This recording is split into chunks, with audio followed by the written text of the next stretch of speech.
할렐루야. 오늘 봉독한 말씀을 근거로 하여서 영적 감각을 높이라 라는 제목으로 함께 은혜를 나누도록 하겠습니다.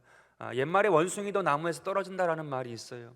성경 가운데서는 선줄로 알면 넘어질까 조심하라 라는 말씀이 있습니다. 경솔하게 행동하지 말라는 거예요. 신중하게 하라는 것입니다. 성도가 신중하게 하는 것은 무엇일까요? 오늘 우리의 삶 가운데 주님이 계시고 주님께서 우리의 삶 가운데 인도하시는 것을 믿고 기도하는 것입니다. 주님을 바라는 거예요. 주님을 의지하는 것이고 주님의 음성을 듣는 것입니다. 그의 말씀을 듣고 따라가는 것이에요. 오늘 우리의 삶 가운데에 그러한 마음, 그러한 중심이 분명하게 서 있으면 경솔한 것이 아니고 넘어지는 자가 아니라 하나님의 은혜와 응답 가운데에 승리하여 나아가는 하나님의 귀한 백성이 될 줄로 믿습니다. 사도 바울은 사도 중에 사도, 이방인의 사도를 탁월하게 했던 사람이, 그래서 우리가 생각할 때에 사도 바울에게 무슨 문제가 있었겠는가, 그가 하는 일은 다 형통했을 것이다 라고 생각할 때가 많습니다. 그러나 오늘 본문 말씀 가운데 보게 되면 어디로 갈지를 몰라 헤매이는, 고생하는 장면이 나와요. 애쓰는 장면이 나와요. 쉽지 않았다는 것입니다. 어려웠다는 거예요. 그러나 말씀 가운데에 주시는 메시지는 무엇인가? 그러나 어려움 가운데에, 고난 가운데에 있었지만 사도 바울은 하나님의 뜻을 발견하고 더욱더 탁월한 하나님의 사도로 쓰임 받았음을 오늘 말씀 가운데에 이야기를 합니다. 오늘 우리의 삶 가운데도 마찬가지예요.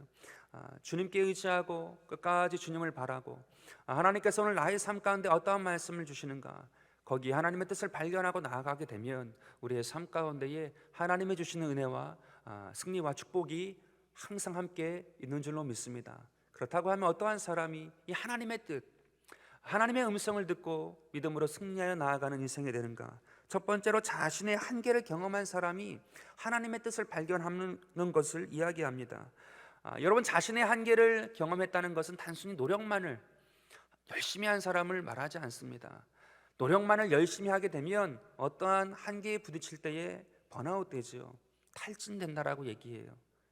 인간의 힘만으로, 노력만으로 갈 때에는 그러한 일을 만납니다. 그러나 자신의 한계를 경험한다는 것은 최선의 노력과 함께 그 삶 가운데에 하나님의 뜻을 끝까지 붙드는 거예요. 그래서 거기서 하나님을 경험하는 거죠. 하나님의 음성을, 하나님의 여시는 것을 경험하는 그 지점이 있는데, 그것은 바로 자신의 한계를 경험한 그 순간, 그러나 그 마음 가운데 믿음으로 주님을 바라고 나아갈 때에 하나님께서 문을 여시고 은혜를 주시는 것입니다. 세상의 말 가운데도 그렇지 않습니까? 자기의 소신이 있어야 되고 철학이 있어야 된다고 얘기해요. 여러분, 믿는 자의 소신과 철학이 무엇이에요? 하나님이 함께 하신다는 거예요. 하나님을 믿는 거예요. 하나님을 의지하는 거예요. 자기의 소신과 철학은 자기의 길을 내죠. 자기가 아는 방법, 자기의 알고 있던 계획대로 길을 냅니다. 그러나 하나님께 의탁하고 하나님께 믿음을 내어 맡긴 사람의 그 걸음은 하나님이 내시는 거예요. 하나님의 길을 내시는 거예요. 내 노력과 함께 하나님의 길이 열렸을 때의 그 삶 가운데에 진정한 평안과 안식과 축복이 이루어지는 줄로 믿습니다. 오늘 저와 여러분의 삶 가운데에 그 하나님을 경험하는 축복이 있게 되길 간절히 바라겠습니다. 오늘 본문 말씀이 사도행전 16장 말씀이에요. 근데 15장 앞장을 보게 되어지면 사도 바울과 바나바가 다툼을 하고 결별하는 장면이 나옵니다. 사도 바울에게 바나바는 어떠한 사람이었나요? 사도 바울이 무명의 한 사람으로 있을 때에 바나바가 그를 불러서 함께 사역을 할 수 있도록 이끌어 주었어요. 그에게는 스승과 같았고 선배와 같았던 사람이 바나바였습니다. 그리고는 안디옥 교회에서 함께 사역을 했을 때에 놀라운 부흥의 역사를 경험해요. 그리고 1차 선교 여행을 통해서 하나님의 기적과 하나님의 역사와 이방인들을 향한 하나님의 놀라운 계획들을 놀랍도록 함께 경험했어요. 아주 끈끈한 사이였어요. 너무나도 영적으로 삶적으로 함께 하는 것이 행복할 정도의 그러한 관계였는데, 이 15장 말씀 가운데에 서로의 견해가 크게 달라서 큰 다툼을 한 다음에 갈라지는 내용이 나옵니다. 사도 바울의 마음 가운데 얼마나 상심이 컸겠습니까? 심적으로 스트레스를 받았어요. 크게 마음 가운데에 힘듦을 가지고 이 16장을 맞이합니다. 오늘 본문 말씀 16장 6절에 7절은 또한 이렇게 얘기합니다. 성령이 아시아에서 말씀을 전하지 못하게 하시거늘 그들이 부르기아와 갈라디아 땅으로 다녀가 무시아 앞에 이르러 비두니아로 가고자 애썼다라고 기록을 하고 있어요. 안디옥에서 출발하여서 부르기아와 갈라디아와 무시아까지 이르러 비두니아로 가고자 애썼으나 라고 얘기하고 있어요. 비두니아까지는 가지 못했죠. 무시아까지 이르렀는데 안디옥에서 무시아까지 이른 이 길은 약 2000km라고 합니다. 서울에서 부산을 왕복 2번 좀 넘는 거리이죠. 2000km, 한 460 정도 되지 않습니까? 서울에서 부산이. 그러니까 그 거리를 육체적으로 걸은 거예요. 얼마나 육체적으로 힘들었겠습니까? 고단한 거예요. 더군다나 하나님께서 영적으로도 열어준 게 아니에요. 육체적으로도 고난하고 15장 가운데는 심적으로도 굉장히 스트레스에 걸려있고, 또한 영적으로도 하나님께서 비두니아야 라고 얘기해 주신 게 아니라 비두니아로 가고자 했었으나 가지 못하게 막았다는 거예요. 영적으로도 답답한 상황 가운데에 이 사도 바울이 걸려있는 거예요. 영적으로, 육체적으로, 정신적으로 어느 것 하나 편한 게 없는 거예요.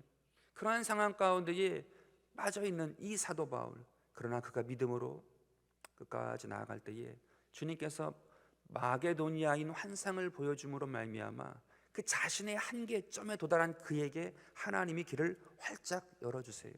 여러분, 영적으로, 육체적으로, 정신적으로 큰 스트레스에 걸려있는 것은 구약 성경 가운데 보게 되면 번제라는 제사가 나와요. 5가지의 큰 제사 가운데 첫 번째 제사가 번제거든요.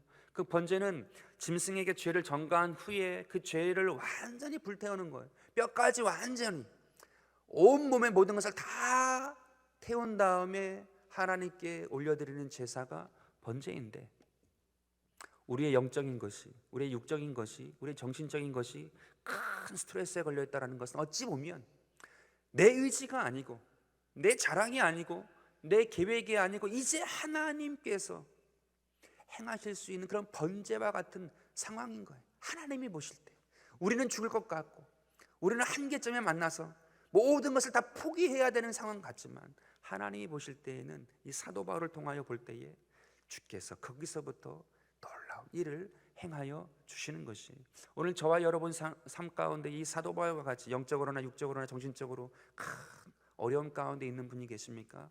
끝까지 주님을 바라고 믿음으로 나아가게 되길 간절히 바라겠습니다. 기도하게 되시길 간절히 바라겠습니다. 그러면 주님이 알려주세요. 그럼 주님이 열어주세요. 오늘 그 은혜와 축복을 경험하는 저와 여러분이 되길 주 예수 이름으로 축원드립니다. 시편 28편 1절에 이렇게 말합니다. 야훼여, 내가 주께 부르짖으오니 나의 반석이여, 내게 귀를 막지 마소서. 주께서 내게 잠잠하시면 내가 무덤에 내려가는 자와 같을까 하나이다. 이것은 다윗의 시였어요. 내가 무덤에 내려가는 자와 같을까 합니다. 내 한계점에 도달했습니다. 그러나 주님은 나의 반석이시니 귀를 막지 마시고 내 부르짖음을 들어주세요. 끝까지 믿음으로 주님께 구하였던 다윗, 그럴 때 주님께서 도와주신 것입니다. 시편 88편 10절부터 13절까지 이렇게 말합니다. 주께서 죽은 자에게 기이한 일을 보이시겠나이까? 유령들이 일어나 주를 찬송하리이까? 주의 인자하심을 무덤에서, 주의 성실하심을 멸망 중에서 선포할 수 있으리이까? 흑암 중에서 주의 기적과 이즘의 땅에서 주의 공의를 알 수 있으리이까? 야훼여, 오직 내가 주께 부르짖었사오니 아침에 나의 기도가 주의 앞에 이르리이다. 절망 같은 한계점에 도달한 그 삶 가운데 아침에 눈 뜨는 것이, 호흡을 여는 것이 얼마나 쉽지 않겠습니까? 그럼에도 불구하고 아침에 기도를 한대요. 왜냐?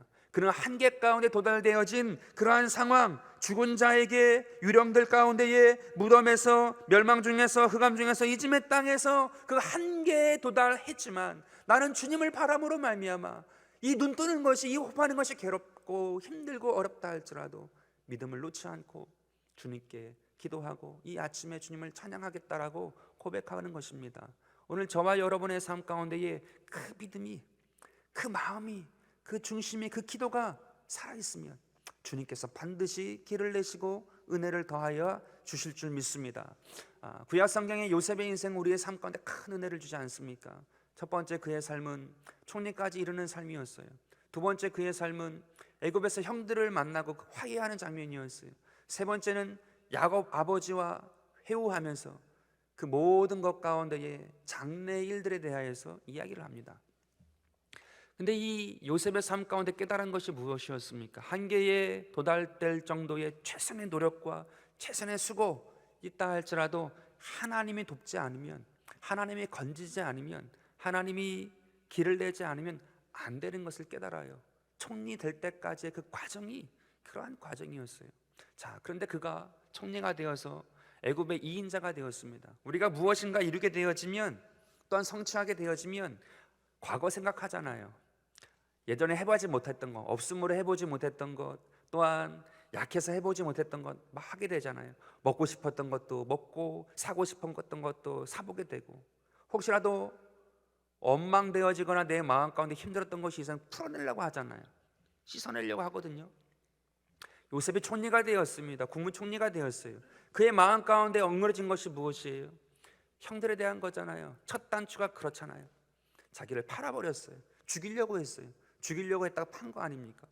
원수가 된 거였어요. 그 마음 가운데 응어리죠. 이것을 풀 수 있는 방법은 형들이 와서 잘못했다 회개하는 것이거나, 아니면 총리가 되어진 이 요셉이 원한을 풀거나 복수를 하거나 화풀이라도 해야지 관계가, 형제 간의 관계가 다시 이루어지는 거잖아요. 근데 요셉이 찾지 않아요. 부르지 않아요. 그냥 둡니다.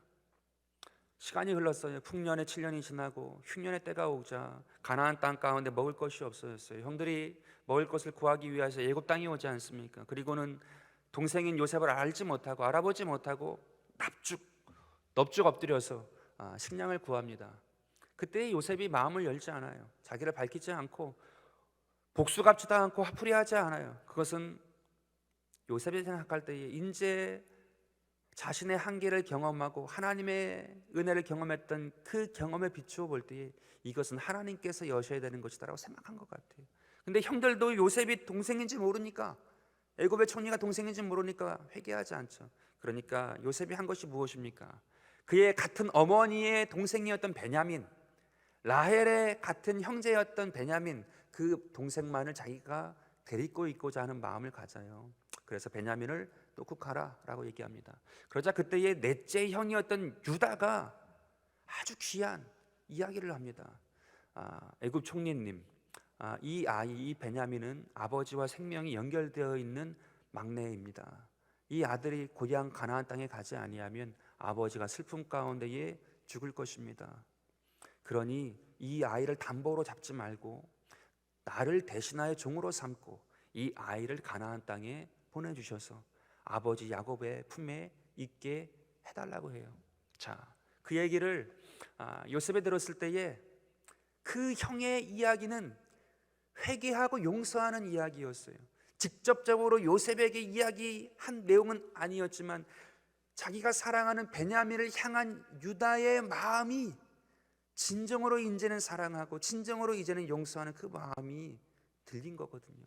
그러자 요셉이 보이지 않는 곳에서 크게 울고는 내가 당신들의 동생인 요셉입니다. 그렇게 이야기하고는 형제가 다시금 형제가 되어지고 화해되어지는 그러한 은혜가 이루어져요. 그리고 창세기 50장 19절 20절에 이렇게 이야기합니다. 요셉이 그들에게 이르되 두려워하지 마소서, 내가 하나님을 대신하리이까. 당신들은 나를 해하려 하였으나 하나님은 그것을 선으로 바꾸사 오늘과 같이 많은 백성의 생명을 구원하게 하시려 하셨나니 라고 고백을 하고 있어요. 내가 하나님을 대신하겠습니까? 내 삶의 한계를 합니다. 하나님을 대신할 수 없는 영역이 있어요. 내가 아무리 노력하고 내가 아무리 수고를 해도 하나님이 하시는 그 영역이 있습니다. 그것을 내가 대신할 수 없습니다. 하나님이 그것을 선으로 바꾸어 주시사 이렇게 하셨습니다라고 얘기하죠. 하나님이 그것을 선으로 바꿨대. 이것은 무엇입니까? 이건 하나님께서 하신 것이니까 하나님께서 인도하시고 축복하시는 것임임을 이야기한 거예요. 그럴 때 형들 가운데도 온전한 화해가 이루어지고 온전한 화목이 이루어져서 이스라엘 민족의 깃틀이 세워지고 출애굽을 기다리는 400년 후에 출애굽되어지는 그러한 이스라엘 민족으로 크게 되었어요. 오늘 우리의 삶 가운데도 주시는 말씀이에요. 오늘 우리의 삶 가운데 우리가 노력하고 수고하고 했습니다. 그러나 그 가운데에 하나님께서 함께 하시는 것을 잊지 말아야 돼요. 그리고 내 한계 가운데 왔을 때에 거기서 그냥 믿음이 떠나는 것이 아니라 믿음으로 그럼에도 불구하고 끝까지 주님을 바라면 주님께서 길을 내시고 주님께서 모든 것을 이루시고 우리의 삶 가운데에 모든 것이 합력되어 선이 되게 하는 놀라운 축복의 역사가 있는 줄 믿습니다. 오늘 저와 여러분의 삶 가운데에 그 놀라운 은혜를 경험하게 되길 간절히 바라겠습니다. 그것이 하나님의 뜻을 경험하는 사람이에요. 두 번째로 하나님의 뜻을 경험하는 사람은 하나님의 뜻을 포기하지 않는 사람입니다. 오늘 본문 말씀을 통하여 볼 때에 사도 바울이 아시아 선교가 맡기면서 굉장히 당황했음을 알 수 있어요. 왜냐하면 아시아 선교는 하나님 뜻입니다. 많은 영혼이 있었고 하나님의 복음이 들어가지 않은 곳이, 그래서 그 가운데 주의 복음을 전하는 것은 적절한 것이, 사도 바울의 경험과 모든 것을 통하여서 볼 때에 분명히 하나님의 뜻이 이 선교에 있어요. 이 아시아 선교에 있어요. 그런데도 막히는 거예요. 왜 그럴까? 왜 그럴까? 왜 그럴까? 근데 이 사도 바울은 마지막 순간까지 포기하지 않아요. 어떻게 알 수 있어요? 그가 하나님께서 열어주시지 아니하니까 드로아까지 갔다고 얘기해요. 그렇다고 하면 왜 이 사도 바울은 끝까지 포기하지 아니하고 드로아까지 갔는가? 이 드로아는 아시아의 가장 끝자락, 한 걸음만 더 가게 되어지면 바다예요. 대서양이 빠져버리는 거예요. 그래서 그 빠져버리는 그 상황이기 때문에, 지중해이기 때문에 빠져버리는 상황이기 때문에 바다가 배수의 진이고 마지노선이라고 생각하고 이 드로아에 간 것입니다. 자, 드로아에 간 이 사도 바울 끝까지 왜 아시아 선교를 포기하지 아니하고 거기까지 배수의 진을 치고 갔을까? 많은 영혼이 있는 곳이 맞아요. 그러나 또 하나 1차 선교 여행, 바나바와 함께 선교 여행을 아시아 지역을 돌면서 그 지역의 많은 사람들을 알고 그 많은 지역을 알게 되었고 그들과 많은 풍습들의 어떤 대화가 있어요. 그러니까 훨씬 효율적이에요. 능률적이에요. 한 번, 두 번, 세 번까지 똑같은 지역을 가게 되었으면 더욱더 좋은 것들이, 더욱더 힘 있는 것들이 세워질 수 있도록 할 수 있다는 딱 계산이 나온 거거든요. 근데 하나님이 막으신 거예요. 그래서 이 드로아까지 갔어요. 그 드로아 지역에 갔을 때에 이 사도 바울은 기도하지 않았겠습니까? 하나님, 여기서 하나님이 열어주지 아니하면, 아시아 선교를 열어주지 아니하면 어떤 이유인지 열어주시지 않는데, 열어주지 아니하면 저는 바다에 빠져 죽을 수밖에 없는 그런 목숨을 건 사람입니다. 하나님 들어주세요, 들어주세요. 그렇게 기도했을 거예요. 근데 주님께서 어떻게 하세요? 마게도니아인 환상을 딱 보여주세요. 포기하지 아니하고 기도하는 그에게 마게도니아인 환상을 보여주니까 이 사도 바울이 무릎을 칩니다. 왜냐하면 유럽 지역은 배만 띄우고 가게 되어지면 그 드로아에서 보게 되어진 빌립보 지역까지 이 가시권 안에 들어오는 아주 가까운 지역이에요. 그러니까 하나님께서 마게도니아인 환상을 딱 보여준 순간에 하나님께서 허락하신 새로운 것이 아주 가까이에 있다. 이것이 절망이고 이것이 끝이 아니라 새롭게 여시는 하나님의 뜻을 발견하고는, 하나님께서 유럽 지역 가운데도 하나님의 뜻을 이루시는구나 라는 마음을 가지고 나가게 될 때에 하나님께서 그를 통하여서 유럽 지역을 복음화시키고 나중에는 미주 지역을 복음시키고 오늘날 우리까지 2000년의 선교 역사를 그렇게 시작하게 되는 놀라운 일을 하게 하신 거예요. 오늘 우리의 삶 가운데도 마찬가지죠.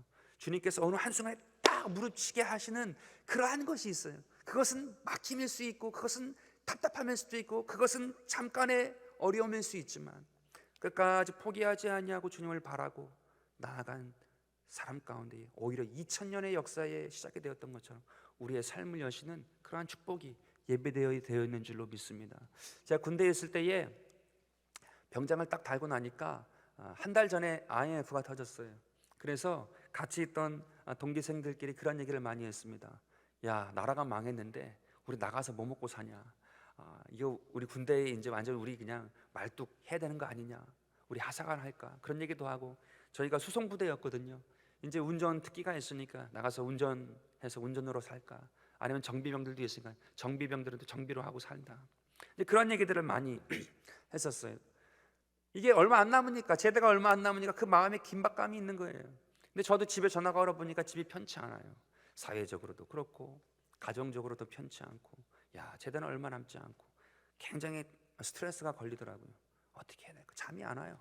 그러다가 딱 마음에 하나님이 주신 마음이 있는 거예요. 기도해라. 그 마음을 주셨어요. 이미 군대에 들어갔을 때는 제가 신학생을 이제 다 자퇴하고 일반 대학 간 다음에 군대를 갔기 때문에 누구도 제가 신학생인지 몰랐어요. 근데 제대하기 한 4개월 전부터 이제 기도를 시작하는데 불침번한테 1시간 일찍 깨워달라. 빵빠레 울리기 전에. 그래서 5시에 일어나가지고 그 다 체력 단련실이 있잖아요. 부대는 체력 단련실이 있죠. 그러니까 엮기드는 그 눕는 그 벤치프레스 거기에 이제 앉아서 기도할 수가 있잖아요. 그래서 이제 날마다 이제 1시간 일찍 일어나서 기도를 하기 시작했어요. 어느 날인가 한 3개월 고참이 저한테 이렇게 뒤에서 톡톡톡 어깨를 치는 거예요. 그러더니 야, 네가 새벽에 일어나는 걸 봤다. 그래서 니를 따라서 한번 가봤다. 그리고 네가 뭐 하는지 창문으로 봤다는 거예요. 그랬더니 제가 기도를 하고 있더라는 거예요. 그러더니 야, 내가 제대가 한두 달밖에 남지 않았는데 나를 위해서도 기도를 해달라. 그러는 거예요. 야, 이 기도를 하나님이 받으시는구나. 그리고 제대를 했습니다. 제대하고 한 3개월이 지났는데 부대에서 후임병이 연락이 왔어요. 그래서 왜 연락했냐 물었더니 이 병장님이 제대할 때 저도 제대를 했어야 되는데 제대 못한 것이 후회가 됩니다. 야, 들어온 날짜가 있는데 나가는 날짜가 있지 어떻게 나랑 같이 제대를 하냐. 그랬더니 이 병장님 제대한 다음에 한 달 정도 지난 후에 후임병 중에 하나가 탈영을 해가지고 한 달 반을 저희가 있던 곳이 설악산 그 자락이거든요. 그러니까 미시령, 진부령 막 그런 데예요. 그러다 보니까 거기서 한 달 반을 잤대요. 산에서. 얼마나 그냥 힘들고 고생했는지. 그거 다 끝난 다음에 저한테 그래도 이 병장님 있을 때에 편안하게 있던 것이 생각이 나서 전화를 했다고. 3개월 후에 제대한 다음에 그 전화를 받은 적이 있어요. 야, 하나님께서 기도를 받으시는구나. 나중에는 제 삶 가운데에 그 기도를 통해 가지고 소명받고 다시 또 신학교 들어가게 되고 그 시작되어진 그 기도가 출발점이 되어 가지고 저의 삶 가운데에 그러한 은혜를 경험했던 적이 있어요. 우리의 삶 가운데 마찬가지예요. 포기할 수밖에 없고 끝낼 수밖에 없는 그러한 상황들이 닥칠 때가 있고 만날 때가 있어요. 그럴 때에 포기하는 거 아니에요. 그럴 때가 주님을 만날 때거든요. 그럴 때가 기회예요. 오히려 주님께서 우리 영혼이 그래요. 어떤 긴박감이 있고 기도할 수밖에 없는 그 상황이 될 때에 심장이 뛰어요. 내 장기 안에 심장이 있고 폐가 있고 대장이 있고 어떤 그 고난 가운데 있을 때 그것이 뛰기 시작해요. 내가 살아있는 사람이구나. 그리고 그때에 기도하기 시작해요. 사실은 편안하고 안락하고 모든 것이 다 잘 풀릴 때는 내 장기가 살아있는지 내가 호흡을 제대로 하고 있는지 헤아리지 않습니다. 그러나 그때의 그 순간에 하나님께 기도하는 것, 그게 지혜로운 사람이고 믿음의 사람이고 끝까지 포기하지 않는 사람. 그럴 때 하나님께서 만나주시고 그 삶을 통하여 은혜를 베푸시는 거예요. 오늘 저와 여러분의 삶 가운데에 어떤 형편, 어떠한 모양, 어떠한 관계, 어떠한 자리, 어떠한 상황 가운데에 다 다르게 있다 할지라도 그 주님은 동일하세요. 그 주님께 나아감으로 말미암아 주님의 은혜와 축복을 경험하는 저와 여러분 되길 주 예수 이름으로 축원드립니다. 시편 31편 22절에 이렇게 말합니다. 내가 놀라서 말하기를 주의 목전에서 끊어졌다 하였사오나 내가 주께 부르짖을 때에 주께서 나의 간구하는 소리를 들으셨나이다. 놀랐대요. 너무나도 극한 고통과 환난이 있어서 놀랐대요. 그러나 주의 목전에서 끊어졌다 하였사오나 내가 주님께 부르짖기를 잊지 아니하고 기도하고 간구하는 소리 들어주세요. 이렇게 기도하고 있습니다. 또한 시편 28편 2절에 이렇게 말합니다. 내가 주의 지성소를 향하여 나의 손을 들고 주께 부르짖을 때에 나의 간구하는 소리를 들으소서. 주의 지성소를 향하여 두 손을 들고 기도했대요. 그럴 때에 주님께서 나의 기도를 간구를 들어달라. 다니엘의 기도죠. 절망적인 상황이에요. 바벨론 가운데 포로로 잡혀 있고 그의 삶이 어떻게 나아갈지 아무도 몰라요. 더군다나 예루살렘을 향하여 지성소를 향하여 하루에 3번 기도할 때의 상황은 기도하기만 해봐라, 너를 사자굴에 던지겠다라는 그러한 때였어요. 그럼에도 불구하고 그 주님께 포기하지 아니하고 기도할 때에 하나님께서 은혜와 응답과 살 길을 열어주셨어요. 오늘 저와 여러분의 삶 가운데도 그 하나님을 경험하는 축복이 있게 되길 간절히 바라겠습니다. 3번째로 하나님의 뜻을 경험하는 사람은 거룩한 끓는 마음이에요. 그 마음이 있는 사람 가운데 하나님이 보이세요. 오늘 본문 말씀 10절입니다. 바울이 그 환상을 보았을 때 우리가 곧 마게도냐로 떠나기를 힘쓰니 이는 하나님의 저 사람들에게 복음을 전하라고 우리를 부르신 줄로 인정함이로라. 여기서 두 단어가 굉장히 중요한 의미로 다가옵니다. 첫 번째는 곧이라는 단어예요. 곧 마게도냐로 떠나기를 힘썼다라고 하죠. 여기서 곧이라는 단어는 예수님의 비유 중에 5달란트, 2달란트, 1달란트 받는 비유가 나오지요. 그때 5달란트, 2달란트 받은 종들은 바로 가서 장사를 했다고 기록을 하고 있어요. 그 바로 가서의 단어의 원뜻이 곧이에요. 곧과 바로 가서, 아주 지체함 없이 가서 그 일을 하는 것이 바로 이 뜻인데, 이 곧이라는 단어의 의미가 무엇이냐 하면 지체하는 마음이 전혀 없이 충성한 마음일 때 쓰는 마음이에요. 지체하는 마음이 전혀 없이 충성하는 마음이에요. 그리고 또 하나 중요한 단어는 힘쓰니라는 말이에요. 곧 마게도냐로 떠나기를 힘썼다라고 얘기하죠. 이 힘썼다라는 의미는 무엇이냐면 그냥 우리가 할 수 있는 일을 하는 것이 아니라 내가 가지고 있는 힘 이상의 힘을 냈을 때에 힘쓰니라는 그러한 단어의 뜻을 가진 단어를 쓴다고 해요. 그래서 사도 바울은 하나님께서 마게도니아인 환상을 주었을 때에 곧 마게도니아로 가기를 힘썼다고 얘기하고 있어요.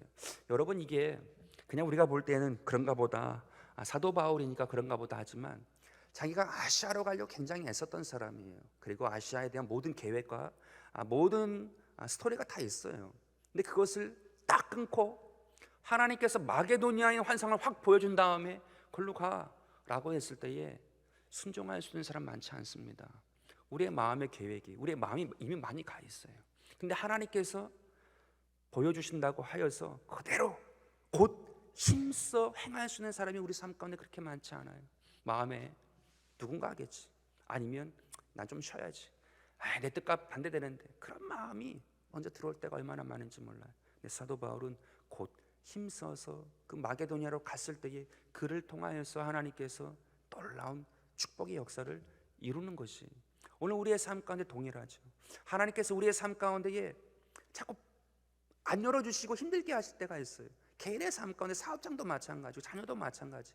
근데 하나님께서 우리의 삶 가운데 마게도니아의 환상과 같은 그 어떠한 사인, 하나님의 뜻을 보이셨을 때에 우리가 그 마음을 다하여서 바로 가서 힘써 그것이 하나님의 것임을 믿고 나아가게 되어지면 반드시 내 계획이, 내 준비함이 미흡하다 할지라도 하나님의 준비하심, 하나님의 일하심을 통하여서 이루게 되는 것이 오늘 우리의 삶 가운데 그 주님을 바라보고 믿음으로 나아가는 저와 여러분 되길 간절히 바라겠습니다. 우리의 눈물의 천정에 닿을 때에 하나님이 움직이신다는 말씀이 있어요.